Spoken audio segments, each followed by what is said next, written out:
days. Yeah, that is what I've come here. I am very much accountable. I'm a fake news are able 100 days. I am very table. I am very equal here now. Maka ogwara o.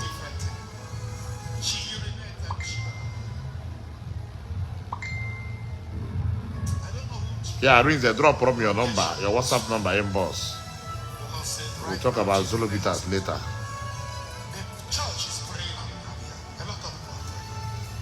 These brokers rule 100. Make put him to be able. Share the post, and tag others.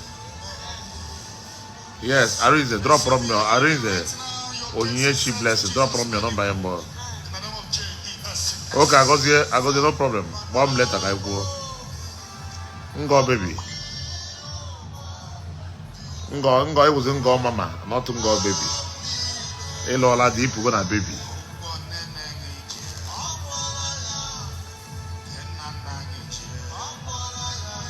Hey, yeah, Ngo para, I be very busy, Ngo para na. Easy mama. As in the one, so, why I am here, all the very, very bad. All the very, very bad, the man no kata. Yana choice he be a game. Because even when you put 100 days, I will. Oye chokwa ka yara. Oye chokwa ka no nudo. I shouldn't see the reason why Madu Gejino Kata. Ye buru fake news. Na pare about ministry. Na Madu Jukwe one as ministry. Oge na heru because on ara ihe na wi ha wuri ihe. Oge na heru mgbe nge nwete ha na page mmadụ onye ha pụta bịa kọwaa ebe mmadụ nọ nwụọ. I made 3 days crusade. I made 3 days program. There was not even a single fight. Muhammad Namadi be a con, Muhammad Enwo. But the people on the body news not bad. Namad won as our ministry. Oh, you got Honda Hona, she have warning, San Oro one.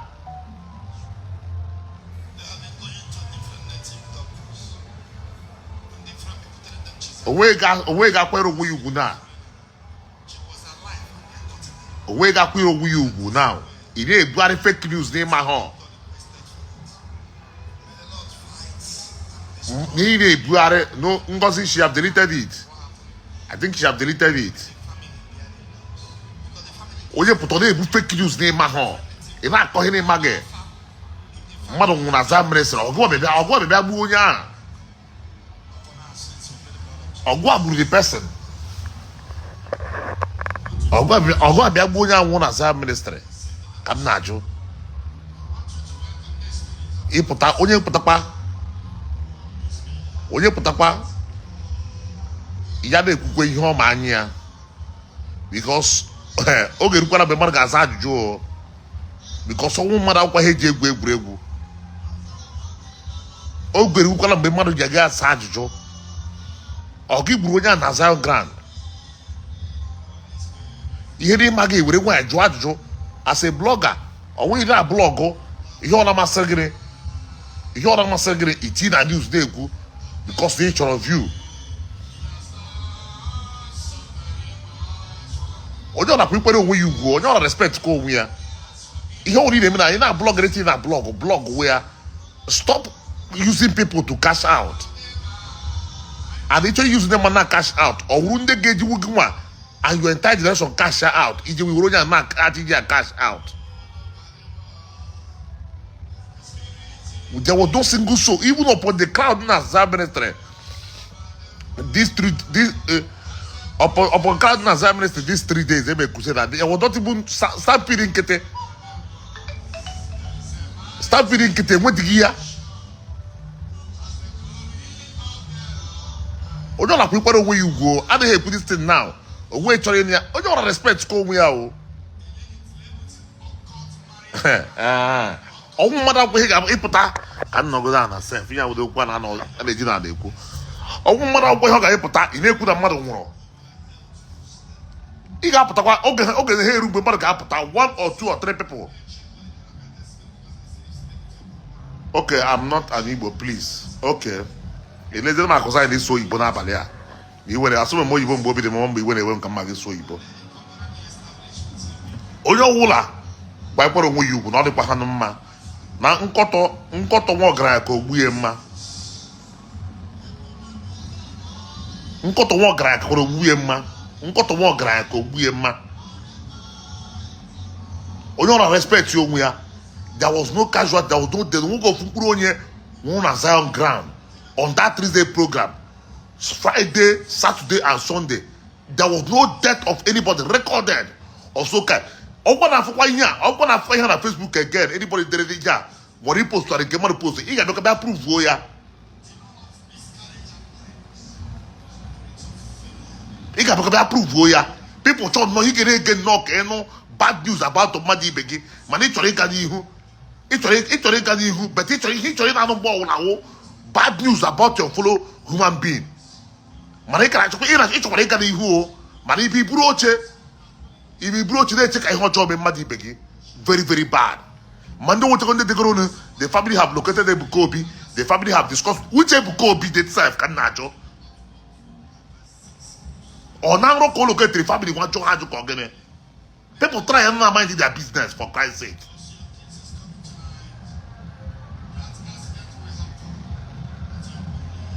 Because they make a here now, they are put off way now. Only a come back mess on us.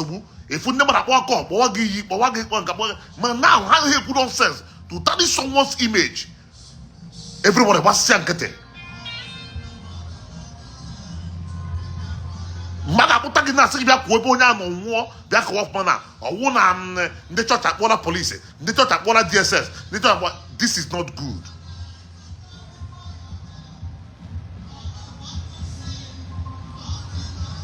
Odrokwa mma maka mboge seti odrokwa mma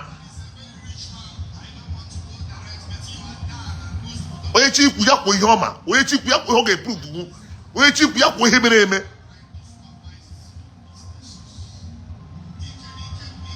ọ nakwa here ji again o 100 days agwụla o ọ nakwa here ji again o mmadụ ka ahụ mmadụ na-eme ihe ọjọọ ga-agwa ewepụ aka na ihe ọjọọ ọ ga-agwa ewepụ aka ọ stop ime ihe na-adịghị mma isi ewepụ aka ị ga-asụ ya wepụ aka mana mgbe onwe ga-eme kata na ahụ mee the person engage kịta na itiwe ọkwa ndị chọọchị mana ya nwa na-arụ na sins na-akọ iri ị gaghị agwa ya stop that nonsense ọ na-ede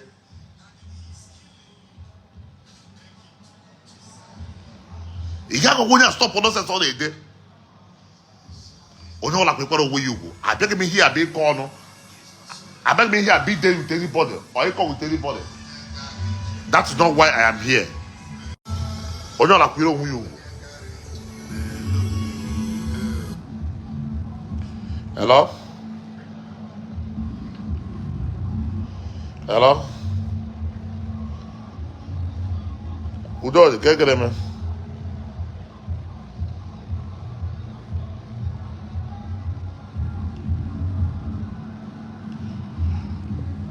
When I go now,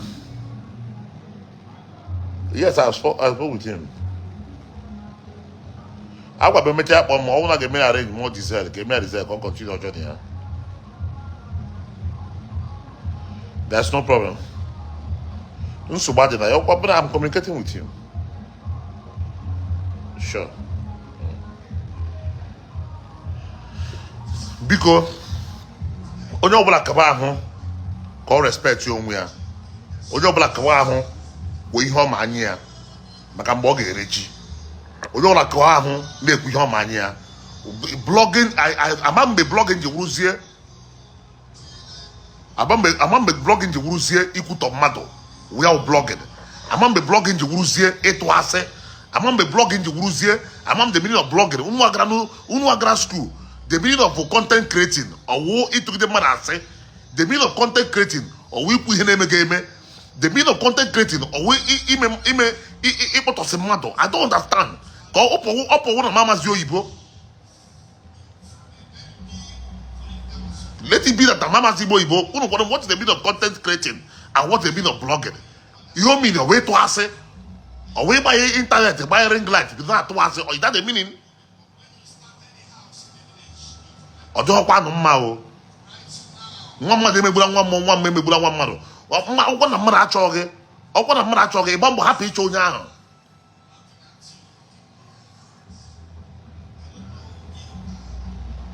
I want a mother choge, or they like a mother. You won't put on your hand, you like a mother, I'll go work at a layer.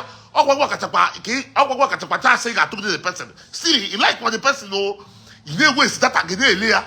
You never waste your time. You never know the person. Or you didn't like it. Can you be very busy here?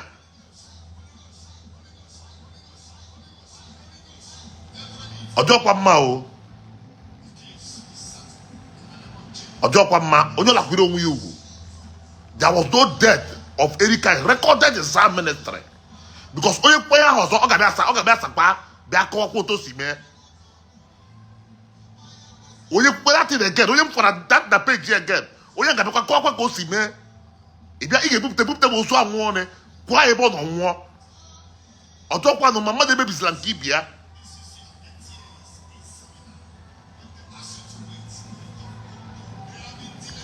I will call him non double. I damn you, Coco Solubita. I damn you, Coco Latin. Him, the Coco now. This is I for Taran Nahebu.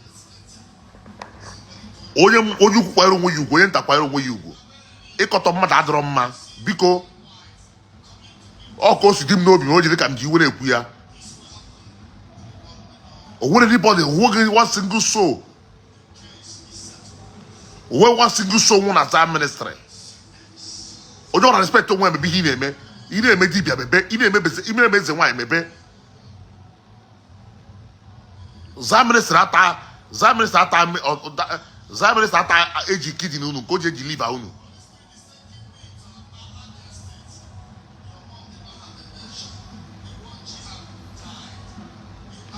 It's like a mother. Okay, you catch a lia. Even I'm a forever chamoto, forever chamoto, bianco para tahuni na hatra. Just keep on your own, just keep on your own hatred. Just keep on your own hatred. A tahuni na hatra 100 days. Give you no no ebukobi. Give you no za ministry. Ita uni na even mu asefo. Ahun fu mu 3 days a. Akusibemu. God will give me no hini na. Give you no your enemy. Now get the budget this jobless. Get Ndi Igbo did this jobless can najo. Anybody here amarai? How did we get here? Because so to some people spend even money. Get this 100 days just to come and see. Maybe make mistake. Can I bother respect to why you? Can I bother respect to why? Only like we don't you. Only I'm going to the wall again. Might come and explain to him. Anyway, only I'm going to wall again. I don't call way of my. You come and explain yourself very, very well. I'll call him no. I'll come back as far as I say. Only I'm the wrong way. Maybe feeling as I'm stranger go. Because only I'm the wrong way before them. Where's that message go? Where's that ministry meregi? Only on ministry. May apostle be. Willingly people came on their own. They become about no level of the ministry.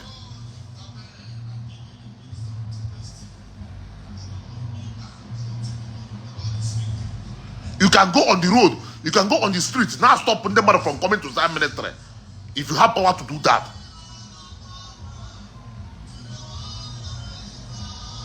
Only like we don't want you.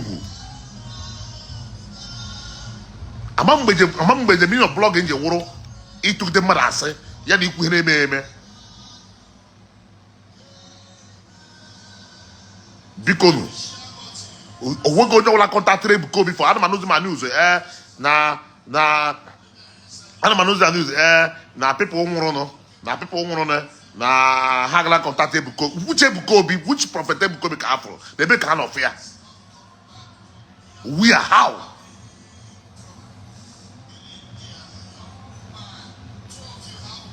onye ọla respect onwe ya o. Onye ọla ji nwekwa nwa ekwere onwe ya ugwu. Adakwa ha ekwe na nwayọ now. Anaghị ekwe na nwayọ now. Onye ọla respect kwa onwe ya, onwe ha achị ịnụ nkịta now. Unto Oshokwa now. I won't come out here to say this thing again. Onye makwa post that rubbish ka open a page because anyone for again, onye ha ga there, I'm going to take it lightly with me oh.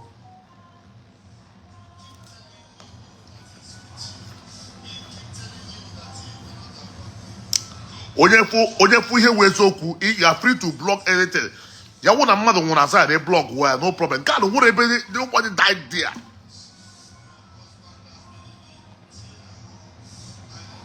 Enweghị any casualty ebugawa the hospital. Ambulance package there from beginning to end. The program abo, or remove from there.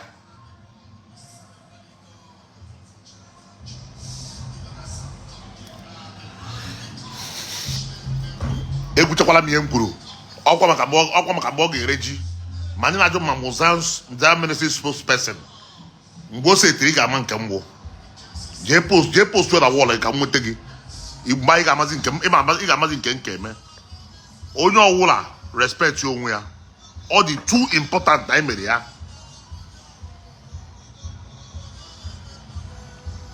Onye ọla kwiro onwe ya ugwu. Respect your onwe gi. Maybe feel me blog gi maybe content creating gi create be maybe. Content creating is not come and lie against somebody. Blogging is not come and lie against somebody. And the blog now want to be out with him magania. Blog now want to be out with him get defend who. Odokola kamado. Odokola kamado ga bana ya. Okola ko ham no no. Aga be kworo. Ekuchago biem de ko se share ya no poster. Onye ga copy putira post ya. Ya copy ngore blogger na eleme ba. Copy about okola ko ham no no. Ko wiki pempe. Onye ona respect onwe ya. Dalo no good night and have a wonderful weekend. Echere join them. Ebuchala ọnụ. Ayola the free now. Echere join them. Engo to Zolobitas this weekend because every weekend is for Zolobitas. Echere so to Mbarato Zanzam now Zolobita this weekend. Echa cham inbox ma boga ebe no. Gebe amuna ga bara Zanzam n'ọkụ. Engo to Zolobita ge. Onwere anu di n'eli aga etara ya gawara onwe gi. Obere ndụ short like this. Ndị mara na-adọkasị onwe ha na-atara ipulu mmadụ down. Isi ofe ga na-achọta ga-esi ka gị na onwe gị rigote. Ị na-achọta isi adọta onye ọzọ.